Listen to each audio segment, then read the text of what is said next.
Hello, everyone. I hope everyone's having a good day. I have another awesome quality story for my audience.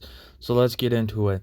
So, when I was in high school, this is obviously I've been graduated from high school at least a couple years, but basically, math class. I took math class, and I knew that I wasn't going to be good at math in general. Elementary school, I was not good at math. I was just never good at math. Um, Math, I always had struggles with since day one, all the way up. I knew I had struggles. Well, in high school, you have to have basically, you have to least the minimum is what I got told. You have to least have three classes of math class.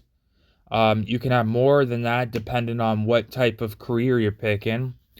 Um, so yeah, I kind of already had somewhat of an idea of what career I wanted to pick, but it never worked out in my favor because um, I asked my resource teacher for a trade and stuff, but it never my resource teacher never picked up on that stuff, never did anything with that.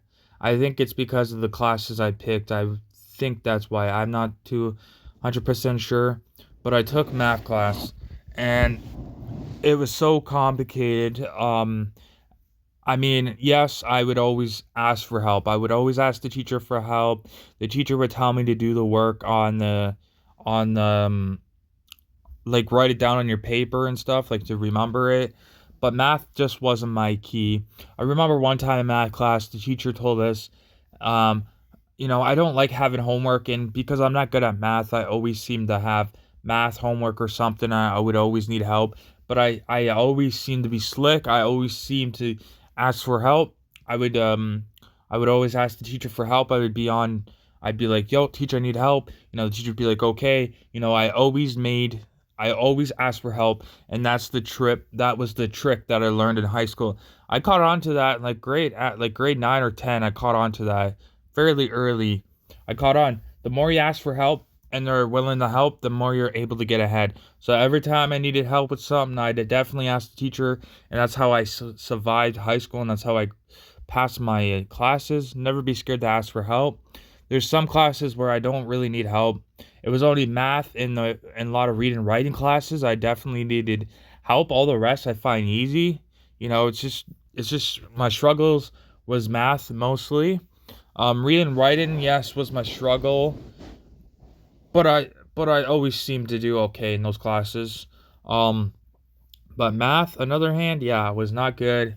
Um, so I had always asked for help.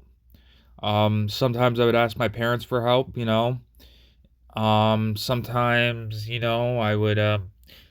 I would always there was a resource room in my school that if you need help and your teacher sometimes can't get around. If you have a big class, for instance, and your teacher can't get around and help you one on one, that's why the room is there. Normally, not a lot of people go to the resource room. There's like a odd people, like people that I guess that need a little bit more help. I guess you say. I don't know. When it came to certain subjects like math, pretty much that was pretty much it for a resource, and maybe history because there's writing in there. But all the rest of the classes, I didn't need no help. I knew what I was doing. Like I just knew it. I was a natural at it. It's quite easy, pretty cut and dry. So I'd go to the resource room for like math. I'd get help in there. And with the classes that I have problems with, like math, for instance, I'd notice the difference when I go there and I get the help. My grades would go up. Um, my parents' rule is yes. I never got I never got below 50. I was always at the past. But my parents always told me that they preferred me to be at least a little bit past a 50, at least a 60 would be better than a 50, as long as you're passing. But overall, they would obviously want me to have the best grade. Obviously, try to get A's.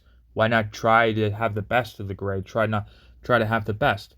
When I was getting like 70s and 80s, my parents were happy. Um, you know, I'm not saying they weren't happy with like 50s, but they would obviously tell me, you can do better than that. And that's not a bad thing because that's a good thing. That means your parents know that you can do better than that. That's a really good feeling. But yeah, math was not my, like even with the calculator and stuff. Yeah, sometimes you're allowed to use a calculator, and using the calculator is a little easier on math. But overall, math is just not one of my subjects. Um, even, yeah, so like, even the teachers would write on, they would see your paper and they would say, don't give up. It's wrong. You know, some of the teachers I find, it depends on the teacher. I find I had a few teachers that were really, I wasn't a big fan of them. I like the teachers that are more involved and actually put more passion into their work. And they actually, if you need help, they'll help you. They'll sit there, they'll explain it to you, they'll work with you. They'll help you much as they can, not sit there and say, okay, I've finished my lesson. Okay, I'm going to sit down. You guys do your work. That's pretty much it. And they just do whatever. They're on the computer, not even really paying attention. Those teachers I'm not a big fan of because, you know, the ones that are passionate of their jobs, the kids pick up on it and the kids are like, yeah, keep the class more interesting, keep it more interesting so more people are intrigued in the class. Those are the teachers that I always seem to like. The ones that are passionate on their job. They actually like to teach you. They're on your butt a little bit. They're like, yo, you can not like mean on your butt, meaning like they're not like on your case all the time. But they're kind of like, yo, if you need help, don't be scared to ask. I'll help you. I'll explain it to you. And they kind of like, here, I'll help you so you can get the work done. They're kind of easygoing, laid back type teachers. Type teachers are the ones I like. Um, but math I had to do 2 times only because I'm not good at math. And the one teacher I had for the first year, she wasn't a very good teacher. She kind of was one of those lazy teachers, and I always had to ask for help, and it was kind of a pain in the butt. And yeah, I just didn't pass the class or anything. Yeah. Um, then the second year, I guess I had a really better teacher that was a little more better on helping. She's a little more like, if I ask for help, she's on it. She'll help much as I can. She was a little more outgoing. She was willing to explain it to me. So the second year I did math, I actually passed the class. I was happy. No calls, no nothing. I end up, getting the idea of the math. I was better at it, but I wasn't the best at it. I got to the point where, it was pretty straightforward, pretty cut and dry. And yeah.